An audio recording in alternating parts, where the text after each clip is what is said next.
When I was a kid, 3, 4, 5 years old, I desperately wanted to go fishing with my father, but every time I would ask him, the answer was always, you're too young.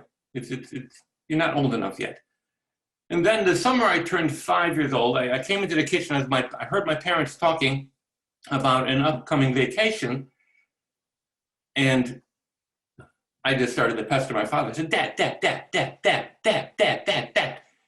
When we go on vacation, when we go on vacation, can I go fishing with you this time? Can I? And he looked at me and he said, well, you're gonna need some stardust. Now, I had been hoping he would say yes. I was afraid he was gonna say no, and I was totally confused by stardust. Stardust? What do you mean? He said, well, it's a well-known fact among fishermen that if you have stardust on your fishing pole, the first time you go fishing, you are guaranteed to catch the first fish. Made sense to me. I said, what? Where do you get the stardust? He said, oh, don't worry about that. Your Uncle Harrison knows all there is to know about stardust. So you write him a letter, tell him you're going fishing with us, and he'll get you all the stardust you need. Don't worry about it. Okay, made sense. So my mother helped me write that letter to Uncle Harrison, and I was clutching that letter in my hand as the family station wagon turned left up to the crunchy granite gravel driveway of my mother's homestead, Ma's house in Vermont. Now, when I was a kid, all of our vacations were to the same place, Ma's house. That white wood frame farmhouse on a little bit of a hill in an orchard in Vermont. Now, my mother was one of 9 children. All 9 children married.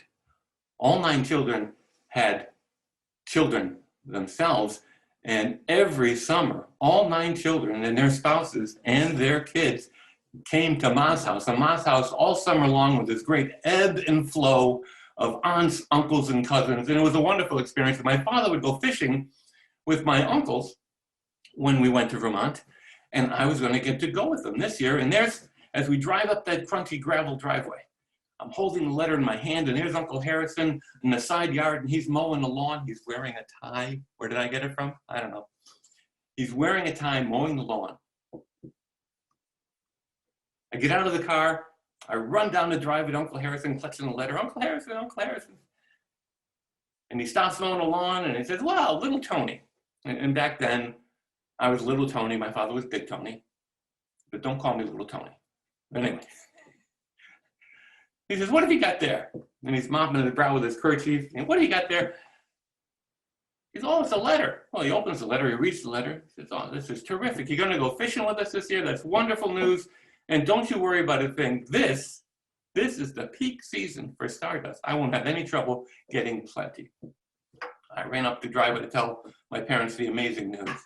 Well, a couple days later, I'm playing in the yard with my sisters and my cousins, and we're having a good time. And my father calls me into the barn, and he says, Tony, tomorrow you're going to have to, tonight, you're going to have to go to bed early. I said, I didn't do it, Dad. I didn't do it. No. You're going to have to go to bed early because tomorrow we're going to get out before dawn and go fishing. I was excited. And he gave me a yellow, a kid-size, yellow fiberglass fishing pole with an enclosed reel on it, and he showed me how to use it. And he said, now, when you go to bed tonight, you got to make sure you put this pole at the foot of the bed so Uncle Harrison can come in and sprinkle stardust on it, because, you know, it's got to be at night, you got to be asleep. It's stardust. Made sense to me. So I went to bed so early that night, that I could hear my sisters and my cousins still playing in the yard. It was light out, and I put the fishing pole at the foot of the bed, and then after a while it got dark, and I heard footsteps coming up the stairs, and coming down the hallway toward my room, and I paused at the door of the room, and now I was supposed to be asleep, but I was peeking, and I saw Uncle Harrison come in, and he went to the foot of the bed, and Uncle Harrison and the fishing pole are silhouetted against the moon-bright window.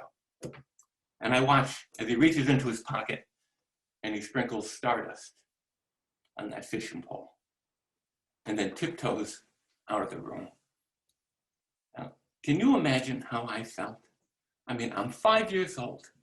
I am thrilled. I am excited. I am happy. Well, the next morning, it seems like a moment later, I hear my father saying, "Tony, wake up, we're going fishing."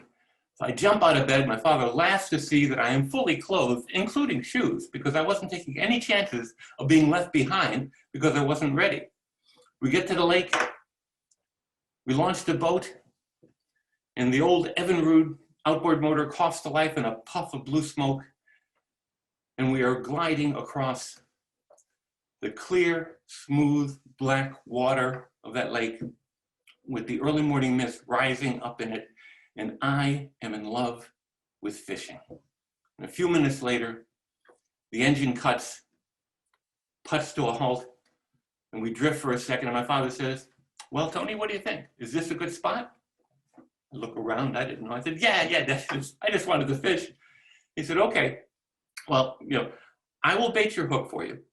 And then if you don't catch a fish in a few minutes, we'll go someplace else, because the stardust on your fishing pole, if you don't catch a fish, it's because there's no fish here." Okay. Now, to this day, I don't know if they caught a fish earlier and put it on my line, or if stardust really works. I'm open to either. But I do know that as soon as that red and white bobbin touched the water, it was tugged underneath the water, and I was reeling in my first fish, a perch, keeper. Now, when I think of that, I am in awe of my father and my uncles and all the trouble it took to make that happy moment. And these were tough guys. These were hard men. They led hard lives. They grew up in the midst of the Great Depression. They left school to go to work to support their families. And as young men, they were called off to a horrific war. They led hard lives, but they were not hardened by life. They knew all too well that in this life, you cannot eliminate life's sorrows, but they also knew that with a little effort, you can add joy. So take a tip from my fishing buddies, my father, and my uncles. Sparkle while you can. Create joy. Be someone's stardust. Thank you.